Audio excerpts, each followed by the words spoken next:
मैं प्रत्युष चौबे शामे गजल के इस कार्यक्रम में आप सभी को नमस्कार करता हूं और चंद पंक्तियों को सुनाकर कार्यक्रम का आरंभ करता हूं।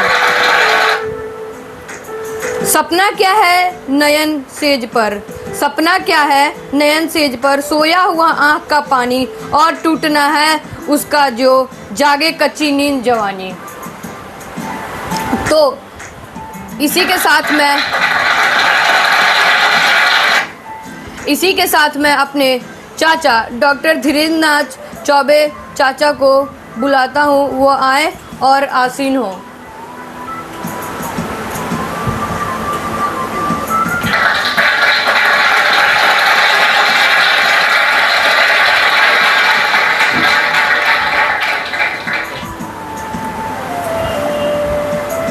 उसके बाद मैं अपनी चाची डॉक्टर अनुराधा चाची से कहूँगा वो आए और अपना स्थान ग्रहण करें।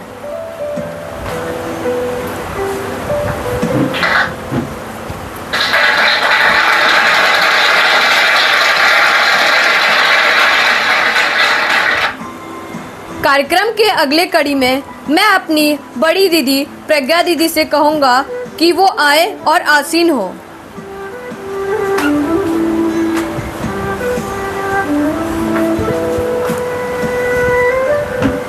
क्या आपको एक वेबसाइट बनानी है?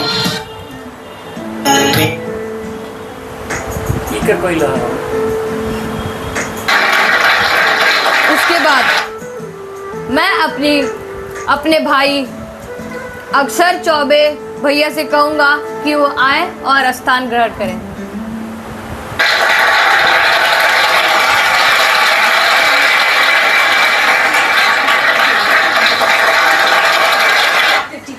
कार्यक्रम के अगले कड़ी में मैं अपनी छोटी बहन कृषि जन्मा तो क्यों वीर हुआ, कवच और कुंडल भूषित भी तेरा अधम शरीर हुआ। धस जाए वहाँ देश अतम में, धस जाए वह देश अतम में, अतल में गुड़ की जहाँ नहीं पहचान, जाति गोत्र के बल से ही आदर पाते हैं जहाँ सुजान।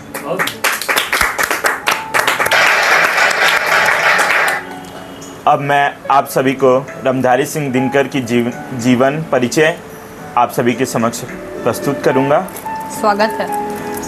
जैसा कि मैं आप सभी को बताना चाहूँगा, रामधारी सिंह दिनकर का जन्म मुंगेर के बेगूसराय गांव में सिमरिया एक जगह है, सिमरिया एक जगह है जहां उनका जन्म हुआ था। उनका जन्म 23 सितंबर 1908 ईस्वी को हुआ था। उनका नाम रामधारी सिंह पड़ा सर्वप्रथम। 2.5 वर्ष के थे तब रामधारी सिंह दिनकर के पिताजी चल बसे। विधवा माँ करने लगी बच्चों का लालन पालन। परिवार का संचालन सहयोग मिला। कुछ हितैषी कुटुंबनी जन का भी उनको सहयोग मिला। इसी के साथ उनका शिक्षा सर्वप्रथम वो अपने गांव में प्रारंभ किए हैं, जिन्होंने 4 किलोमीटर रोज चलकर मैट्रिक्स की प्रतिदिन अपने कॉलेज उपस्थित होते थे। इसी के साथ वह इंटर भी अपने गांव से ही किया था, जो कि 15 किलोमीटर दूर चलकर जाना पड़ता था उनको इंटरमीडिएट करने के लिए। इसके बाद उन्होंने पटना विश्वविद्यालय से उन्होंने बीए की डिग्री प्राप्त की। बीए की डिग्री इस प्रकार प्राप्त की, इतिहास से उन्होंने ऑनर्स किया था, जो कि 1932 ईस्वी में उन्होंने कंप्लीट किया। इसके बाद वे 1934 ईस्वी में निबंध विभाग से अवर निबंधक के रूप में उन्होंने 1934 ईस्वी में से 1942 ईस्वी तक उन्होंने कार्य किया। और मैंने बताना चाहूँगा कि 1934 ईस्वी में उन्होंने नौकरी के खोज में, क्योंकि वो परिवार बोझ की पहली नौकरी बरबीघा हाई स्कूल के प्रधानाध्यापक पद पर उन्होंने नियुक्ति सर्वप्रथम पाई थी 1934 ईस्वी में, जो कि उनकी कार्य दिवस कार्य उन्होंने किया 1933 से 1934 तक। उसके बाद उन्होंने 34 से 42 तक निबंधक के रूप में पूरी जीवनी जीवनी परिचय। पूरी जीवनी में तो 2-3 दिन लग ही जाए। नहीं बस। अच्छा।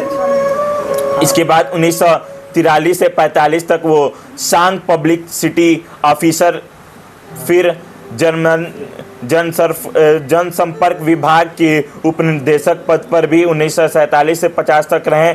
इसके बाद मुजफ्फरपुर के लंगट सिंह कॉलेज में लंगट सिंह इतिहास विभाग में हिंदी प्राध्यापक। अच्छा, हिंदी रहे जी। इसके बाद 1950 से 52 तक उन्होंने स्वतंत्रता मिली और पहली संसद गठित होने लगी, तो अपने प्रेरक कवित्वा के कारण कांग्रेस की ओर से निर्वाचित होकर राज्यसभा के सदस्य के रूप में 1992 से 1963 तक उन्होंने 1952 से 1963 तक उन्होंने कार्य अपना वहाँ पे भी किया। इसके बाद 1963 से 1965 तक भागलपुर विश्वविद्यालय के उप कुलपति रहे। इसके अंतर्गत उन्होंने 1965 से 1972 में भारत सरकार के गृह विभाग में भी हिंदी सलाहकार के रूप में उन्होंने अपना कार्यरत दिया है। उसके बाद अंतिम समय उनका, जो कि एक यात्रा में ही उनकी अंतिम समय की विदाई उन्होंने इस देश को दिया, इस रूप में है।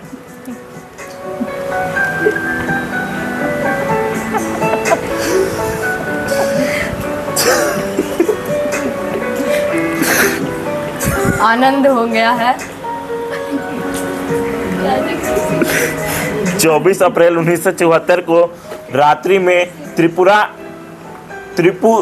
तिरुपति से वो आंध्र प्रदेश में भगवान वेंकटेश्वर के दर्शन करते हुए लौटते समय मद्रास में उन्होंने अपना शरीर त्याग दिया था। इसके साथ मैं क्या था सर?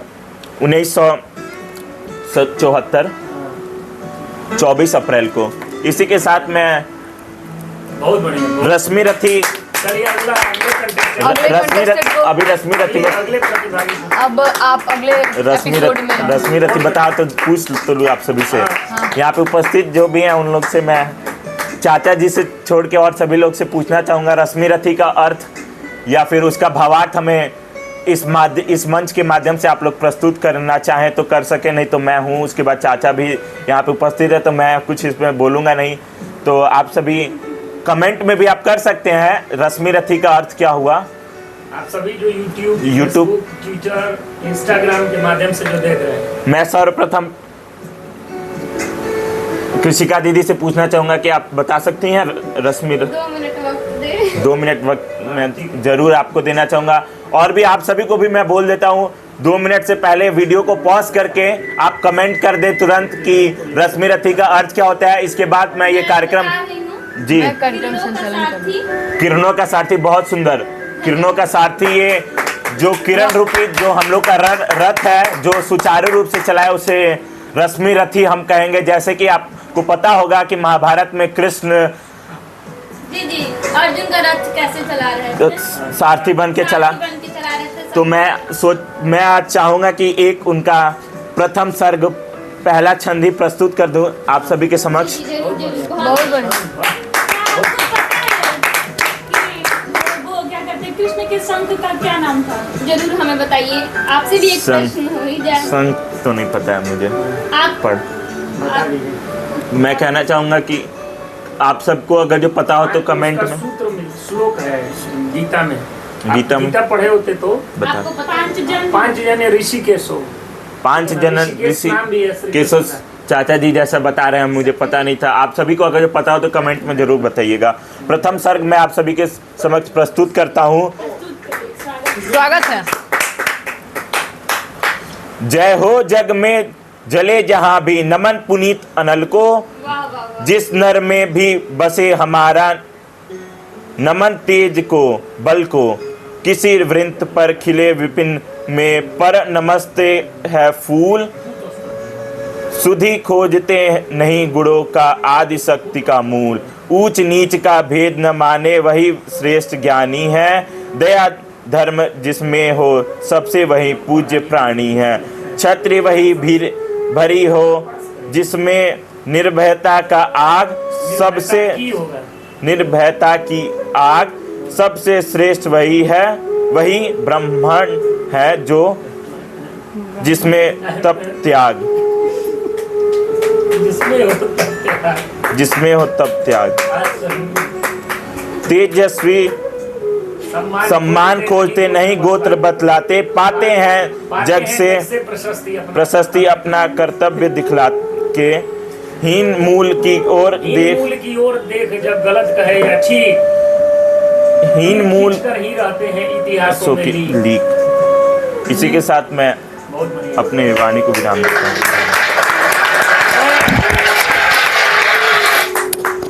मैं अक्षर जी को बताना चाहता हूँ कि आपको और पढ़ने की ज़रूरत है और अभ्यास की ज़रूरत है, और जितना हो सके पुस्तकों को पढ़िए आप, चाहे अंग्रेजी की पुस्तकें हो। भाषा है क्या है, भाषा है और ज्ञान के अर्जन का एक माध्यम है, चाहे फ्रेंच हो जर्मन हो, ये क्या है, ये भाषाएं अभिव्यक्ति का माध्यम होती हैं भाषाएं। तो उस भाषा के माध्यम से हम ज्ञान को सीखते हैं। अब कई मूर्खों से मैंने यह प्रायः सुनते पाया है, जैसे उसमें कई राजनीति विज्ञान के हों या इतिहास के हों, वो कहते हैं कि नहीं इतना व्याकरणिक नहीं देखना है। अरे गधे, तब तुम बोलोगे क्या? भाषा है तो उसकी वानगी होगी ना, उसका कुछ व्याकरण होगा। अगर वो भाषा है, नहीं तो बोली हो जाएगी। तो कहने का मतलब ये है कि ये आएगा कैसे, ये कैसे डेवलप होगा। जैसे सॉफ्टवेयर डेवलप होता है तभी तो चलता है। तो आपकी जो भाषाई चेतना है, चाहे हिंदी की हो चाहे अंग्रेजी की हो सकता है अंग्रेजी में आप बेहतर जानते हो, हिंदी में आपको बहुत कुछ सीखने की। और सबसे ज़्यादा जो मुझे कमी लग रही है वो कहा गया है अभ्यासेषु कर्म कौशलम। अभ्यास से हमारे कर्मों में कुशलता आती है। आपके भीतर अभ्यास की कमी झलक रही है, साफ साफ दिखाई दे रहा है कि आप किताबों की जगह लग रहा है जैसे अंगूठा छाप लोग नहीं, मोबाइल से आजकल के देख रहे हैं, हर चीज़ वीडियो देख ले रहे हैं, संगीत सीख ले रहे हैं, वो इंजन फिट कर ले रहे हैं, गाड़ी मैकेनिक का काम कर ले रहे हैं। तो वो अंगूठा छाप, उसके लिए पढ़ाई की ज़रूरत नहीं है, गूगल में बोले और आ गया, वो सुविधा है। लेकिन वो ठीक नहीं है, उसमें खतरे हैं, जोखिम है, कई बार आप बेवकूफ़ बन सकते हैं। तो ऐसी कोशिश कीजिए। आपको ईश्वर ने अवसर दिया है, जीवन दिया है, और जीवन में भी ऐसे क्षणों आपके लिए तैयार करके दिए हैं ईश्वर ने जिसमें आप अध्ययन कर सकते हैं। नहीं तो इस देश में करोड़ों करोड़ों गरीब बच्चे हैं जिनके पास समय नहीं है, विकल्प नहीं है उनके लिए चैन का, कि वो कुछ देर ठहर करके पुस्तकों के बीच रह सकें, उनका जीवन एक शैक्षणिक परिवेश में बीते। लेकिन वो चाह करके भी ऐसा, वो चाहते हैं लेकिन वो कर नहीं पा रहे हैं। तो आपको मिला है यह जीवन, मैं चाहूँगा कि आप आगे से ध्यान देंगे। और मुझे पूरा विश्वास है, उम्मीद ही नहीं है, पूरा विश्वास है, यकीन है कि आप पुस्तकों के बीच रहेंगे, कोशिश करेंगे पढ़ने की ज़्यादा से ज़्यादा। प्रेमचंद की कहानियाँ उठाइए, पढ़ डालिए, आचार्य रामचंद्र शुक्ल के निबंधों को पढ़िए, हिंदी का पाठ्यक्रम है आपका, पढ़िए, अंग्रेजी की किताबों को पढ़िए जो लिटरेचर की हैं। और फिर जब आपको भाषा समझ में नहीं आएगी तो आप विज्ञान के स्टूडेंट हैं, साइंस के स्टूडेंट हैं, आप कैसे कोई सामान्य सिद्धांत समझेंगे जब भाषा की सामान्य समझ ही नहीं रहेगी। तो इतना काफ़ी है। आप जैसे करोड़ों दर्शक, करोड़ों बच्चे जो इस YouTube के माध्यम से देख रहे हैं, मैं आप सभी के लिए भी ये बातें कह रहा हूँ कि आप सभी भी इस मोबाइल पर जो अच्छी बातें आ रही है उसको सुनिए, उस पर अमल कीजिए, उसका चिंतन मनन कीजिए कि क्या अच्छा है क्या बुरा है। नहीं तो ये बहुत व्यापक संसार है इस YouTube का या गूगल का या इंस्टाग्राम का या फेसबुक का, उसमें से अपने काम की चीज़ आप निकाल लीजिए। सार को गही रहे, थोथा दे उड़ाए। धन्यवाद। धन्यवाद। आप बहुत स्लो बोल रहे हैं, आप तो इतना स्लो बोल रहे हैं जिससे लग रहा है कि आपको कोई खोद के बुलवाएगा। दीदी हम बोल दे, लग रहा है कि कांख के बोल रहे हैं। बोलिए, जल्दी जल्दी बोलिए। एक गजल के साथ मैं चाची को कहूँगा कहिए कि अपना गजल या कविता सुनाए। स्वप्न, एक गजल के साथ। स्वप्न झरे फूलों से, मीत चुभे सूल से, लुट गए सिंगार सभी बाग में बबूल सिए, और हम खड़े खड़े बाहर देखते रहे, कारवा गुजर गया गुबार देखते रहें। इसी के साथ मैं इस बीच में आप सभी दर्शकों को एक सूचना दे रहा हूं कि भारत ने बांग्लादेश को T20 का जो यह सीरीज चल रहा है आज 7 विकेट से हरा दिया है। बहुत बहुत भारतीय टीम को बधाई।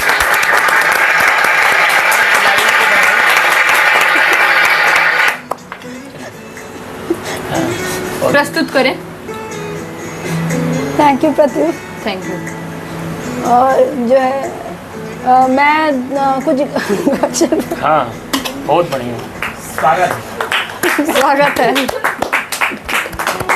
आगे अगले मैं कंटेस्टेंट को कुछ बुलाइए। गजल वगैरह नहीं पेश कर रही हूँ, बल्कि मैं जो कल की आइडियाज थी उसी को आगे जो है कंटिन्यू कर रही हूँ। मैं कल जो है पोस्ट कॉलोनियलिज्म पे बात करी थी, तो उसी के आगे जो है मैं कल पोस्ट कॉलोनियलिज्म पे बात की थी, तो उसी को आगे बढ़ाते हुए मैं कुछ और जो है जी 2-3 मिनट में मैं अपनी संक्षेप में बात खत्म कर रही हूँ। जैसे बिगाड़ दिया पूरा। जैसे कि अब जो है कुछ मैं पोस्ट कॉलोनियलिज्म के बारे में बताऊंगी। जैसे post colonialism as a theory जो है 1990 में आया, और जो है इसका बेसिकली जो अप्रोच था, क्रिटिकल अप्रोच, वो ये था कि किसी भी लिटरेचर का स्टडी करना इस तरीके से स्टडी करना कि जो एग्जामिन करना representation of other culture, peoples, land, resources, कि जो इनका किस तरीके से प्रतिनिधि होता है। और इसको जो है ये लोग देखते थे, इसको जब हम एग्जामिन करते थे पोस्ट कॉलोनियल अप्रोच से, तो ये अप्रोच के तहत ये एग्जामिन करते थे कि कैसे जो वेस्टर्न लिटरेचर है, जो वेस्टर्न फिलोसफर्स है, वो कैसे मिस रिप्रेजेंट किए हैं, या उनमें कैसे एक बाइसनेस देखने को मिलता है, जिसको वो लोग कहते हैं यूरोसेंट्रिक बाइस। यूरोसेंट्रिक बाइस मतलब यूरोप से निकला है, सेंट्रिक मतलब सेंटर में, केंद्र में यूरोप को रख के ये लोग आकलन करते हैं। अपने से विभिन्न जो लोग हैं, अपने से जो विभिन्न नस्ल है, अपने से विभिन्न जो संस्कृति है, अपने से विभिन्न भाषा है, अपने से विभिन्न जो साहित्य है, उनका ये लोग कैसे आकलन करते हैं, इवैल्यूएशन करते हैं, एग्जामिनेशन करते हैं अपने लिटरेचर में, और कैसे उनको मिस रिप्रेजेंट करते हैं। रिप्रेजेंट करने के बजाय उनमें उनके रिप्रेजेंटेशन में एक बाइसनेस देखने को मिलता है, जिसको ये टर्म यूज़ करते हैं यूरोसेंट्रिक बाइस। दूसरी बात जो है, ये देखते हैं कि लिटरेचर में इन लोगों का जब रिप्रेजेंटेशन हो रहा है, तो उनको कैसे at the same time otherise किया जा रहा है। अदराइज जो है करना मतलब other, to treat somebody as different, to treat somebody as other. वो लोग मानते हैं कि जो रेशियल सुपीरियॉरिटी के कॉन्सेप्ट में, कि जो वेस्टर्न है, जो यूरोपियन है, ये लोग सुप्रीम है, ये लोग बहुत श्रेष्ठ है, इनके जैसा जो है नस्ल नहीं है पूरी दुनिया में, और इनका जो है वाइट मैंस बर्डन मतलब जो अंग्रेज है उनके, ये वो मानते हैं कि ये उनके द्वारा, ये उनका मिशन है, उनके द्वारा, ये गॉड के द्वारा ऑर्डेन्ड ड्यूटी है कि ये लोग सिविलाइजेशन मिशन में निकलेंगे, कि जो बाकी कॉन्टिनेंट है लोग हैं उनको जो है सिविलाइज करने, शिष्टाचार जो है, शिष्टाचार की भाषा सिखाना, शिष्टाचार लाना, ये सब जो है इनका सिविलाइजेशन का, ये अपने वाइट मैंस का ये बर्डन है कि उनके शोल्डर पे दामदार है, जिम्मेवारी है कि ये सिविलाइजेशन का जो है ये टॉर्च लेके चलेंगे। लेकिन खैर जब पोस्ट कॉलोनियल लेंस से जब इनका एग्जामिनेशन होता है, तो ये सब जो है बिल्कुल डिस्ट्रॉय हो जाता है, और सामने जब डिकंस्ट्रक्शन एक रीडिंग अप्रोच से जब हम लोग इसको पढ़ते हैं इनके लिटरेचर को, तब क्लियर हो जाता है कि इनके जो है वर्क में पूरी तरह से मिस रिप्रेजेंटेशन जो है देखने को मिलता है। अब इसमें जो है मैं 3-4 बोलेंगे कि post colonialism as a theory has gained a lot from post structuralism. सबसे जो मैं बताई कि 2 चीज़ जो है, एक फर्डिनांड डी सोशोर का जो था लैंग्वेज का जो साइंटिफिक स्टडी उन्होंने शुरू किया था, उससे एक मोमेंटम स्टार्ट हुआ स्ट्रक्चरलिज्म से, कि लैंग्वेज पे, कि लैंग्वेज एक बहुत इंपॉर्टेंट माध्यम है, कि लैंग्वेज कंस्ट्रक्ट्स रियलिटी। जो हम दुनिया देख रहे हैं सब चीज़ तो भाषा के माध्यम ही से है, लिटरेचर भी एक पूरी भाषा के माध्यम से ही हमें कुछ भी जो है बता रहा है। तो भाषा जो है वो एक रियलिटी को जो है कंस्ट्रक्ट करता है, रिप्रेजेंट नहीं करता है, बल्कि वो एक एक्टिव मीडियम बन जाता है कंस्ट्रक्ट करने में। तो सोशोर का जो है लैंग्वेज का जो स्टडी था वो, और दूसरी बात जो पोस्ट स्ट्रक्चरलिज्म से जो दरिदा आते हैं, और उन्होंने जो है अपने ऑफ ग्रामेटोलॉजी जो है वर्क में, और जो है डिकंस्ट्रक्शन का जो है सहारा लेकर के बताते हैं। और इन सब से जो है बेसिकली क्या होता है, तो जो स्टडी ऑफ अदर कल्चर, जो study of marginality, study of plurality, study of hybridity, वो स्टार्ट हो जाता है जो है डेरिडा के पोस्ट स्ट्रक्चरलिज्म से। तो पोस्ट कॉलोनियलिज्म जो है वो भी काफ़ी ज़्यादा पोस्ट स्ट्रक्चरलिस्ट अप्रोच से बोरो किया है, उधार में लिया है उनके कॉन्सेप्ट्स को। और पोस्ट कॉलोनियलिज्म में मैं 3-4 जो टेक्स्ट बताऊंगी जो कि कैनोनिकल है, मतलब वो बहुत स्टैंडर्ड टेक्स्ट है और उसको एक रेफरेंस के तौर पे देखा जाता है, जब जिसमें सबसे पहला आता है एडवर्ड सईद का ओरिएंटलिज्म एंड इंपीरियलिज्म। ये जो किताब है वो 1978 में आई थी और इसमें सईद जो है वो क्या कहते हैं, इसमें सईद जो है बात करते हैं कि कैसे जो वेस्टर्न है, जो वेस्टर्न फिलोसफर है, लिटरेचर है, वेस्टर्न राइटर्स है, वो हमेशा नॉन वेस्टर्नर्स को जो है जो जिसके लिए वो टर्म यूज करते हैं ओरिएंट, कि ओरिएंट को वो हमेशा जो है रिप्रेजेंट करते हैं as other, as exotic, as erotic. अब ये एक्सोटिक और एरोटिक का मतलब क्या हुआ? एक्सोटिक मतलब विभिन्न, एरोटिक मतलब something is very mysterious, strange, different, कि भाई ये क्या है। Eight the same time fear भी इन्वोक कर रहा है, कि मतलब डर भी लग रहा है इनके बारे में बात करके, एट द सेम टाइम थोड़ा सस्पेंस भी लग रहा है, क्यूरियोसिटी भी जनरेट हो रही है कि इनके बारे में हम जानें। ये जो है इनका सहारा लेकर के जोसेफ कॉनराड का एक नॉवेल है द हार्ट ऑफ डार्कनेस, उससे पोस्ट कॉलोनियल थियरी से हम बहुत अच्छे से एनालाइज कर सकते हैं कि अफ्रीका को किस तरीके से जो वेस्टर्न राइटर है वो रिप्रेजेंट करा है, और खासकर उसमें पूरी तरह से वेस्टर्न सुपीरियॉरिटी, वेस्टर्न कल्चरल जो सुपीरियॉरिटी होते हैं और नेटिव्स को, मतलब जो वही के आदिम जो वासी है, जो लैंड के इनहैबिटेंट्स हैं, उनको वो किस तरीके से जो है देखते हैं। और इसमें मैं एक और चीज़ यहाँ पे जल्दी से बात करूँगी, एक बिल एशक्रॉफ्ट का वर्क है द एम्पायर राइट्स बैक, और एक और वर्क है Gayatri Spivak in other world's. ये सब जो कुछ किताबें हैं, ये सब बताता है कि हम लोग कॉलोनाइजर से बात करें, जो कॉलोनाइज्ड है, कॉलोनाइज्ड मतलब जो हम लोग थे, ब्रिटिश इंडिया में हम लोग कॉलोनाइज थे, हम पर शासन किया गया, और जो शासन करता है जो कॉलोनाइजर है, तो जब कॉलोनाइज्ड कॉलोनाइजर से बात करेगा, एम्पायर राइट्स बैक, जब हम लोग लिखना शुरू करेंगे वापस, तो हम किस भाषा में बात करेंगे? अपने नेटिव भाषा में। लेकिन हमारी नेटिव भाषा की तो ग्लोबल रिकॉग्निशन है नहीं, अब तो धीरे धीरे आ रही है, इंटरनेशनल लैंग्वेज तो है नहीं, ज़्यादा उसकी पहुंच है नहीं, उसकी तो सीमाएं हैं। तो क्या हम अंग्रेजी में फिर उनसे लिखेंगे, उनसे बात करेंगे रिवेंज के साथ, बदले की ये आग के साथ? तो जब हम अंग्रेजी में बात करेंगे, तो जब हम नेटिव है, ये भाषा जब विदेशी, हम किसी चीज़ के लिए जब हम अपने विदेशी भाषा में अपनी बातों को कैसे रखेंगे, कितनी हमारी बातों को सुना जाएगा? तो इस पर फिर एक पूरी डिबेट होती है लैंग्वेज पे, कि किस लैंग्वेज पे we should talk back to the colonisers. हम लोग ब्रिटिशर्स से, अंग्रेजों से किस भाषा में बात करें? विदेशी भाषा में बात करेंगे जो उनको समझ में आएगा, लेकिन विदेशी भाषा है, वो कहाँ तक हमारे जो है फीलिंग्स को, हमारे इमोशंस को, हमारे कंसर्न्स को, हमारे वॉइसेस को रिप्रेजेंट करेगी? तो ये क्वेश्चनेबल है। उसके बाद जो है यहाँ पे मैं एक और बात करूँगी रुडयार्ड किपलिंग का, रुडयार्ड किपलिंग का jungle book. I know, we also know कि हम सब बच्चे जो है जंगल बुक देख करके जो है बड़े हुए हैं। अभी तक जंगल बुक बच्चे देखते हैं। क्या हमें एक बार इस पे नहीं सोचना चाहिए पोस्ट कॉलोनियल अप्रोच से, कि जंगल बुक में जो है वो एक तरह से देखा जाए, मोगली जो है वो एक कॉलोनाइजर का सिंबल है, और जो एनिमल्स है, बघीरा, ये सब नेटिव्स है। हाँ, बघीरा, बल्लू, हाँ, तो ये सब जो कैरेक्टर्स है वो लोग नेटिव्स के जो है सिंबल है, जो वही के वासी है। तो यहाँ पे जो है बघीरा जो है वो मोगली को मदद करता है, और वो बताता है कि कैसे वो सरवाइव कर सकता है जंगल में। उसको टिक्स बताता है, टेक्निक्स बताता है, टैक्टिक्स बताता है, उसको सीक्रेट्स बताता है, सब जा करके, और उसी के सीक्रेट्स टैक्टिक्स को सीख करके वो मास्टर बन जाता है पूरे लैंड का। वो कब्जा कर लेता है जंगल पे, उनके संसाधनों पर। ठीक है, तो ये जो है एक पोस्ट कॉलोनियल अप्रोच से जब हम इसकी एक स्टडी करेंगे, तो ये एकदम विपरीत स्टडी आएगा। ये लगेगा कि एक सिंपल फेबल नहीं है, फेबल मतलब ऐसा कोई स्टोरी जिसमें जानवर लोग रहते हैं, तो ये सिर्फ एक सिंपल स्टोरी नहीं निकल के आती, बल्कि पॉलिटिकल स्टोरी समझ में आती है, जिसमें जो रुडयार्ड किपलिंग है वो खुद भी उनका, अगर हम, अच्छा यहाँ पे फिर एक नई अप्रोच की बात मैं करूँगी, न्यू हिस्टोरिसिज्म जो है एक क्रिटिकल अप्रोच होता है, जो कि किसी भी टेक्स्ट को हिस्ट्री के को टेक्स्ट के साथ रख करके समझने की कोशिश करता है। तो यहाँ पे भी रुडयार्ड किपलिंग का जो ये वर्क है जंगल बुक, इसका जब हम स्टडी करेंगे तो सिर्फ जंगल बुक का लिटरेरी स्टडी नहीं करेंगे, साथ ही साथ कोड टेक्स्ट रखेंगे। इसमें कौन सा कोड टेक्स्ट रहेगा मेरा? तो जो रुडयार्ड किपलिंग है,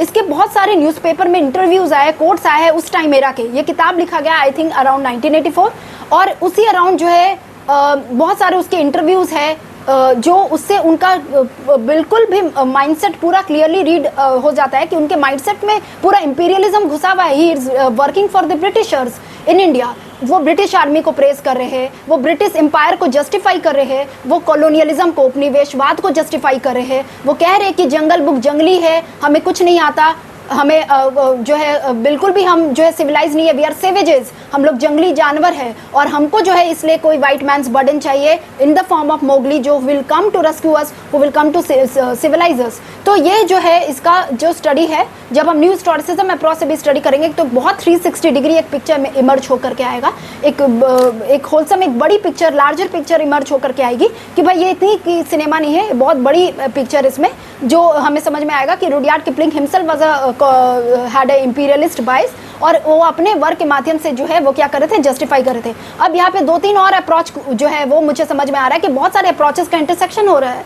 ये 2-3 अप्रोच का मैं मेंशन करूंगी, जैसे लुईस अल्थुजर जो है वो बात करते हैं आइडियोलॉजिकल स्टेट अपैरेटस का। आइडियोलॉजिकल स्टेट अपैरेटस क्या होता है, वो कहते हैं कि आइडियोलॉजिकल स्टेट अपैरेटस मतलब जो स्टेट होता है वो अपनी पावर मेंटेन करता है बहुत सारे फैक्टर से, बस पुलिस, प्रिजन, लॉ, कोर्ट, ये सब तो सामने सबको दिखता है, लेकिन कुछ एक छुप करके भी, जो एंटोनियो ग्राम्सी फिर हेजेमनी का बात करते हैं या फिर जो है हेजेमनी का बात करते हैं, और या फिर मिशेल फुको का डिस्कर्सिव प्रैक्टिसेस है, डिस्कोर्स का जो नोशन है, ये सब कहीं ना कहीं सिंबलाइज करता है और कोरिलेट होता है एक दूसरे के साथ, टकराता है आपस में, और फिर जो है ये सामने में आता है कि आइडियोलॉजिकल स्टेट अपैरेटस मतलब जो आइडियोलॉजी है रुडयार्ड किपलिंग की, वो जो है वो इस तरीके से वर्क करती है कि वो कॉलोनियलिज्म को जस्टिफाई कर रहा है लिटरेचर के माध्यम से। Thank you very much for your patient hearing. I am sorry I have breached the time limit today, but due to my flow I could not stop myself. Thank you Jatin. मैं तूफानों में चलने का आदी हूँ, मैं तूफानों में चलने का आदी हूँ, तुम मत मेरी मंजिल आसान करो। इसी के साथ मैं अपने चाचा डॉक्टर धीरेन्द्र नाथ चौबे चाचा से कहूँगा कि वो अपना गजल या कविता प्रस्तुत करें। धन्यवाद प्रत्युष जी। इसको चार्ज करते हैं कि नहीं आप लोग? अच्छा, बहुत बहुत धन्यवाद, आपने मुझे बुलाया। और अभी अनुराधा जी बता रही थी कि जो किसी भी लिटरेचर को समझने के लिए जो नए टेक्निक्स और टूल्स डेवलप हो रहे हैं, और अभी बीच में बात यह भी हो रही थी कि जो लिटरेचर जो तैयार करना है, चूँकि उपनिवेश जिसको कॉलोनियल बता रही थी ये, तो उपनिवेश उसको हिंदी में कहा जाता है। औपनिवेशिक जो दास्ता थी उसका उस दास्ता का जो असर था वो हमारे भारतीय समाज पर आज भी कहीं ना कहीं दिखाई देता है। उसके चिन्ह दिखाई दे रहे हैं, उसके अवशेष दिखाई दे रहे हैं। उस ध्वंसावशेषों पर निर्मित जो नए तरह की भाव श्रृंखलाएं हैं, तो हिंदी में इसका एक जवाब दिखाई देता है। यहाँ पर बदले की कोई भावना नहीं है, बदलने की है, बल्कि अपने आप को, अपने पुराने अतीत को याद करने की है कि जहाँ हमारी सभ्यता और संस्कृति किस रूप में रही है और जो विखंडन हुआ, तो उस पर बातचीत की जाए और अपनी चीज़ों के लेकर के ज़्यादा मुखरित हुए उस दौर में। बाद में 1857 के गदर के बाद पुरानी चीज़ों की, जो पुरानी, मैं इस अर्थ में बता रहा हूँ कि बहुत आक्रमण हुए इस देश पे, शक आए, हुड़ आए, कुषाण आए, तमाम इस तरह के आक्रमण, और उससे पहले भी पर्शियन अटैक हुआ है और इस तरह का बहुत, चीनी आक्रमण, मंगोल, ये इन आक्रमण, और इस्लाम का एक आक्रमण, बहुत बड़ा व्यापक आक्रमण था वो, जिसमें चूँकि स्थितियाँ बहुत विकराल हो गई थी। हर्ष के बाद एक केंद्रीय सत्ता का अभाव दिखाई दे रहा था, जिसके कारण बाह्य आक्रमणकारियों को अवसर मिला कि यहाँ पर आकर के वे आराम से स्थापित हो सके और अपनी भाषा, सभ्यता, संस्कृति को यहाँ पे प्रचारित प्रसारित करें, जिसका नतीजा ये हुआ कि हम धीरे धीरे अपनी सभ्यता और संस्कृति से कट गए, अपने को भुला करके हमने दूसरों को की तरफ देखा, जिसका नतीजा ये हुआ कि हमारी अपनी चीज़ों पे ही हमें खुद अविश्वास हो गया, हमें अपनी ऊर्जा, अपनी शक्ति पर ही अविश्वास हो गया। तो ये क्रमशः जो लड़ाइयाँ हुई उसमें साहित्य की भी पुनर्व्याख्या की गई, जैसे गीता की पुनर्व्याख्या हुई, रामायण की पुनर्व्याख्या हुई, अकबर के समकालिक रहे तुलसीदास जी, उन्होंने रामचरितमानस लिखा और फिर से नए तरह के परिकल्पना की, जिसको उन्होंने राम राज्य की परिकल्पना किया कहा। और क्रमशः ये अंग्रेज़ों के आगमन के बाद ये चीज़ें और धीरे धीरे और ज़्यादा मुखरित होती चली गई, और जैसे ही शासन की इकाइयों में बदलाव दिखाई देगा, यानी कि इस्लाम और मराठा शक्तियों के से जब अंग्रेज इस देश पे स्थापित होते हैं, उनसे लड़ाई लड़ करके अपने को स्थापित करने में कामयाबी जब हासिल वे करते हैं, उसके बाद एक नए तरह के भावबोध का, एक नए तरह की भाषाई चेतना का आविर्भाव उस समय में हम लोग देखते हैं। जहाँ तक मैं समझ रहा हूँ कि मेरे ख्याल से 1771 या 73 के आसपास पर्सियन थिएटर की स्थापना कलकत्ते में होती है, और पहला जो मंचन होता है उसमें अभिज्ञान शाकुंतल का होता है। क्योंकि उस समय तक आ करके भी कालिदास इस समाज में, भारतीय जो बुद्धिजीवी वर्ग था उसमें इस तरह के साहित्य की वानगी थी, उसको लोग पढ़ रहे थे, समझ रहे थे। तो अंग्रेजों ने उस पर काम किया, और बाद में उसको हटा करके विलियम शेक्सपियर के नाटक या वो भी जो भी उस तरह के जो राइटर थे उनको तवज्जो देने लगे वो लोग, और इस क्रम में धीरे धीरे वो चीज़ें धीरे धीरे धराशायी होने लगी। बाद में 1857 की उस विप्लव क्रांति के बाद हमने महसूस किया कि हम इस लड़ाई को जीत सकते हैं, तो बाद में उस तरह की चीज़ों पे काम होने लगा, और भारतीय जो सुषुप्त चेतना थी उसको जागृत करने का प्रयास किया गया, जिसे हम राष्ट्रीय जागरण की बात करते हैं। राष्ट्रीय जागरण से ओतप्रोत उद्बोधन, गीत, तमाम बातें कही गई, लेखन में निबंधों के माध्यम से, नाटकों के माध्यम से, कविताओं के माध्यम से राष्ट्रीय जागरण की बातें की गई, और फिर उनको एक जवाब मिला। हम अपनी चीज़ों को लेकर के जागृत हुए, हमने अपनी चीज़ों को टटोला, महसूस किया कि हमारे अपने जो भी उपकरण हैं वो कहाँ हैं, और फिर जैसे ही हमें लगा कि नहीं हमारी चीज़ें बहुत व्यवस्थित हैं, दुरुस्त है, हमारी जीवन पद्धति बहुत अच्छी है, हमें किसी से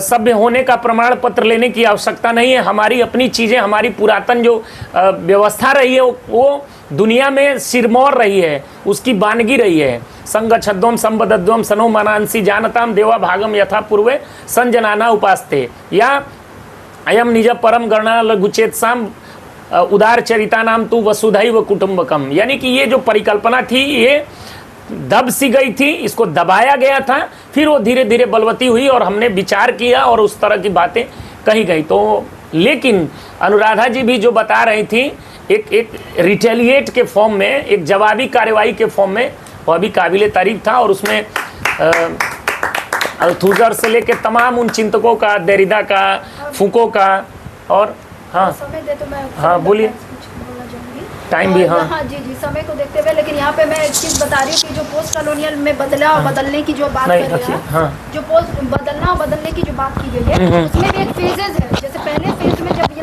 यूरोपियन लिटरेचर को पढ़े तो इनमें पढ़ने की आ गए थे, फिर over a period of time भी दर्शकों आप लोग बोर मत होइएगा, इसलिए कि हम लोग हाँ थोड़ा सा आज एकेडमिक माहौल बन गया है, इसलिए हम लोगों ने सोचा कि इसको जारी रखा जाए। इसमें जो है 3 फेजेस है। अभी और भी प्रतिभागी हम लोग के बगल में बैठे हुए हैं 2, 3 जो है फेजेस, जिसमें कृषिका है और आरना है। 3 फेजेस है। और हम लोग इसको ना हो तो नोट कर लीजिए, कल के लिए कंटिन्यू रखें, 5 मिनट इसके लिए भी रखा जाए, 5-7 मिनट। आप लोगों से अनुमति चाहेंगे, अगर आप लोग कमेंट सेक्शन में आप लोग बताइएगा कि क्या आप चाह रहे हैं कि इस तरह के डिबेट हो, तो आज आगे इसको कंटिन्यू किया जाएगा, अदरवाइज गजल सुना करके हम लोग कार्यक्रम को समाप्त कर देंगे। तो आज मैं जो गजल दीवाने मीर से प्रस्तुत करने, क्या गुप्त जी भी कहते हैं नहीं, भगवान की भभूतियों का यह प्रथम भंडार था, बिगने किया नर सृष्टि का पहले यही विस्तार। हाँ, भारत भारती में उन्होंने लिखा है, हम कौन थे, क्या हो गए, क्या होंगे अभी, आओ मिलकर विचारे समस्याएं सभी। तो उस तरह की रचनाएं भी लिखी गई। चूंकि वो मुसद्दसे हाली की जो मुसद्दसे हाली नामक रचना है उसको आधार बना करके उन्होंने उस तरह की चीज़ें जब आ रही थी, चूंकि ये आरोप लगाया जाता है हिंदूवादी जो विचारधारा के हिंदू महासभा के ऊपर, जबकि ये बिल्कुल निराधार है।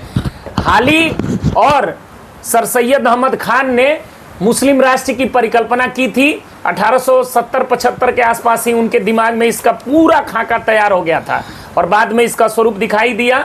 और बाद के आगे चल करके चूंकि अंग्रेजों के साथ जो लोग उठते बैठते थे उन्होंने आरोपित कर दिया कुछ जो इधर का पक्ष था उसके ऊपर। खैर बहरहाल मैं यहाँ दीवाने मीर से उनकी मीर साहब की एक गजल प्रस्तुत करूँगा। स्वागत है। जख्म छिले दाग भी खाए बहुत, दिल लगा कर हम तो पछताए बहुत, जख्म छिले दाग भी खाए बहुत। दिल लगा कर हम तो पछताए बहुत, देर से सोए हरम आया न टुक, देर से सोए हरम आया न टुक, हम मिजाज अपना इधर लाए बहुत। फूल गुल शम्सो कमर सारे ही थे, फूल गुल शम्सो कमर, शम्सो कमर मतलब सूर्य, फूल गुल शम्सो कमर सारे ही थे, पर हमें इनमें तुम्ही भाए बहुत। वो जो निकला सुबह जैसे आफताब, वो जो निकला सुबह जैसे आफताब, सूर्य की ही प्रशंसा हो रही है।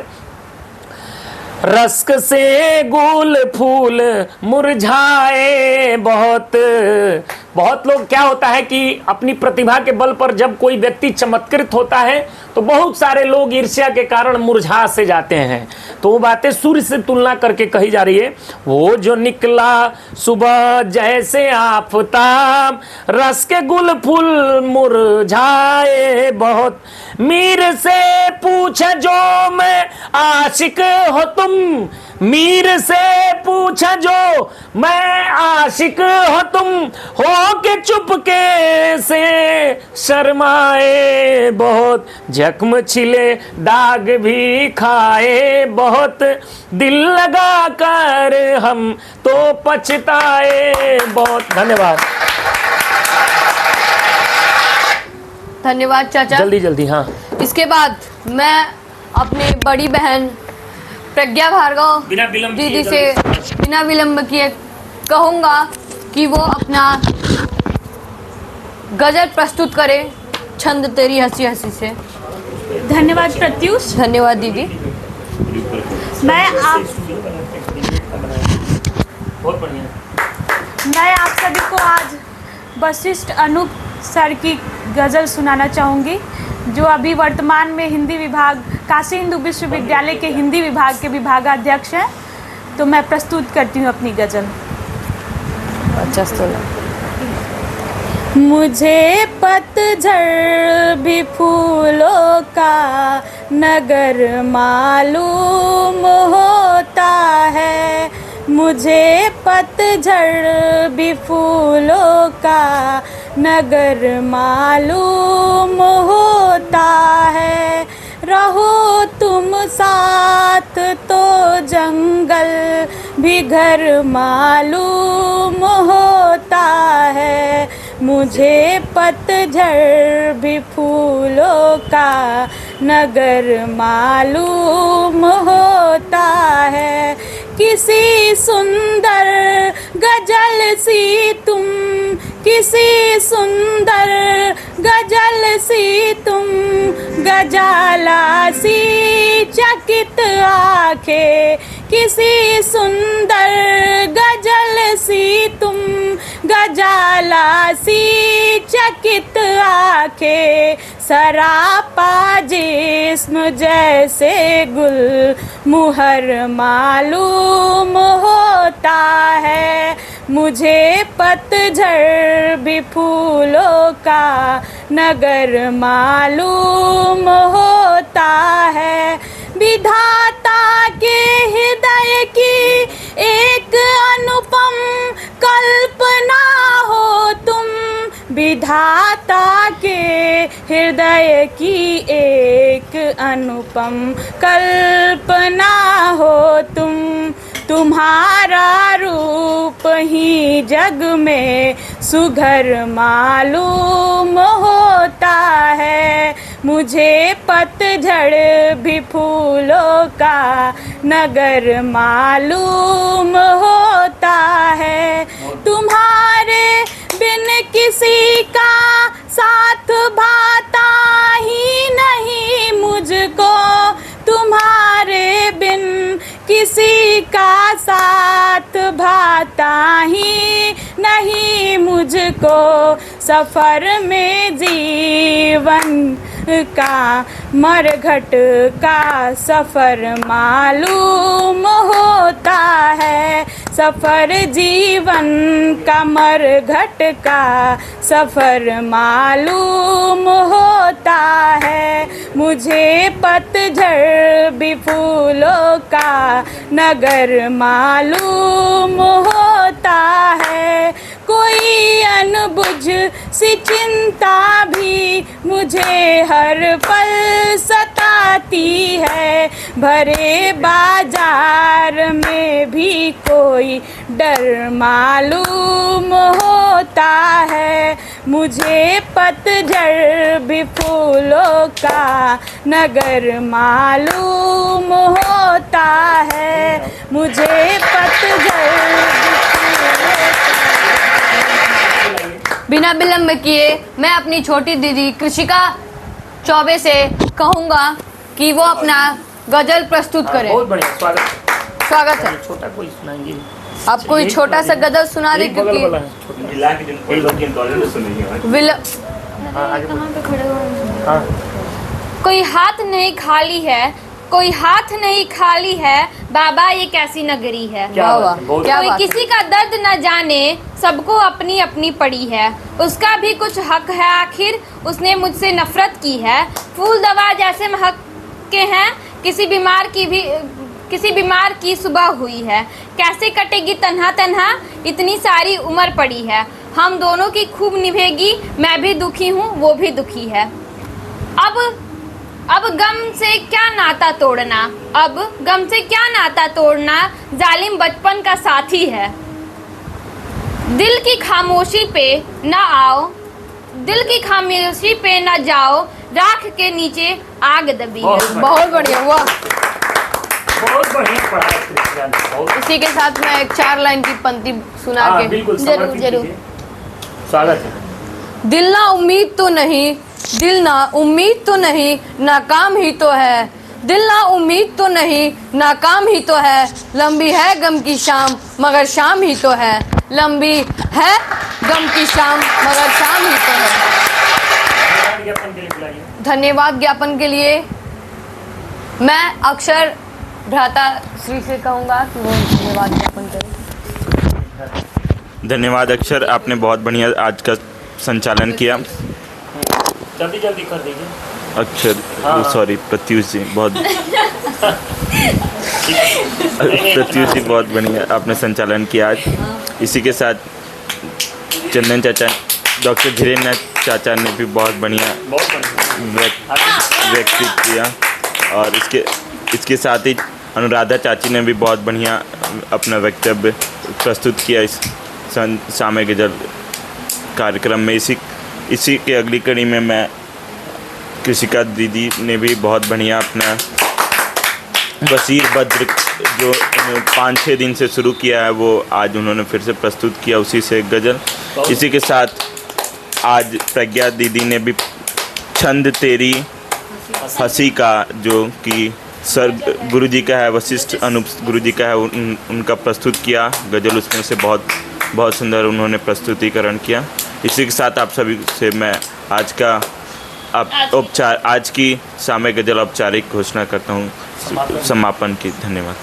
इसके साथ मैं कहूँगी, आप लोगों से करवत प्रार्थना करूँगी कि आप हमारे चैनल को लाइक करें, शेयर करें और सब्सक्राइब करें। धन्यवाद।